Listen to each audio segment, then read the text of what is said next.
छत्तीसगढ़ में लगातार हो रही आपराधिक घटनाओं ने राज्य में मौजूदा कानून व्यवस्थाओं पर अब सवाल खड़े कर दिए।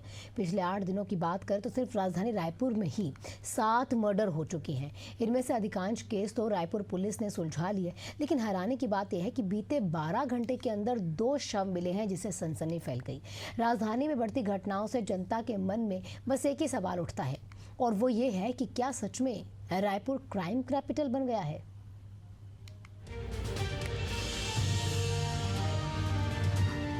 बड़ी घटनाएं 6 जुलाई विरोधा अभनपुर बुजुर्ग दंपति भूखन ध्रुव और रुक्मणी की हत्या।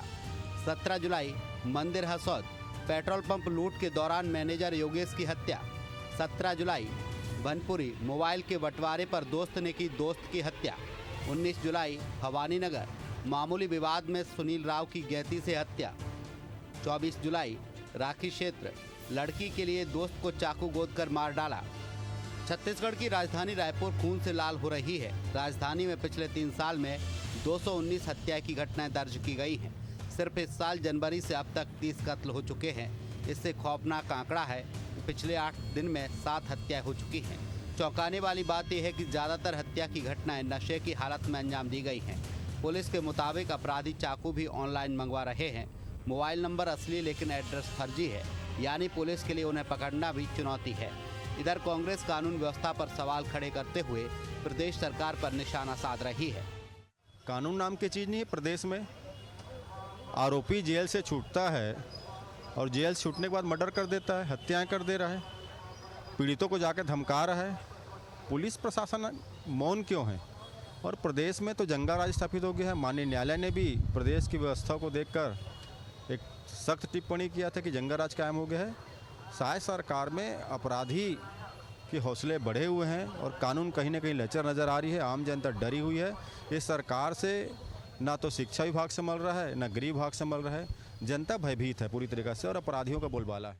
हालांकि भाजपा अपराध के ग्राफ में कमी आने का दावा करते हुए कांग्रेस के शासनकाल में दर्ज अपराध के आंकड़ों का हवाला दे रही है। पिछले 5 साल में एनसीआरबी में छत्तीसगढ़ क्राइम की रेटिंग में टॉप 5 राज्य में शुमार था। वैसे हालात छत्तीसगढ़ में नहीं है।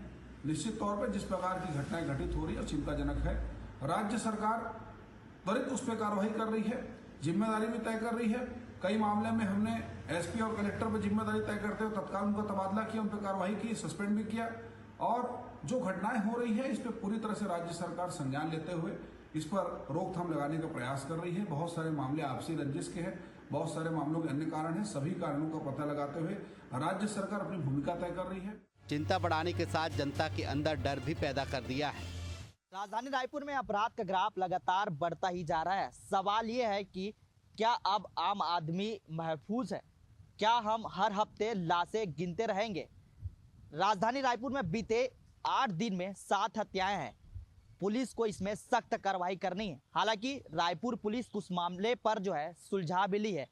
ऐसे में कहीं ना कहीं रायपुर का कैपिटल जो है क्राइम बनते हुए नजर आ रही है। हालांकि अगर अभी राजधानी रायपुर के हालात अभी नहीं सुधरी तो आने वाले दिनों में रायपुर क्राइम कैपिटल बनकर रह जाएगा।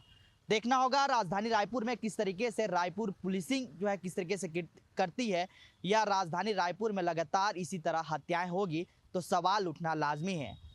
लगातार राजधानी रायपुर में हत्याएं, चोरी, लूट, डकैती ऐसी घटनाएं सामने आ रही है। देखना होगा किस तरीके से रायपुर पुलिस जो है इस मामले पर सुलझाएगी या फिर इसी तरह राजधानी में क्राइम का ग्राफ जो है बढ़ता नजर आएगा। कैमरामैन योगेश के साथ महेश कुमार साहू, एसएन न्यूज़ रायपुर।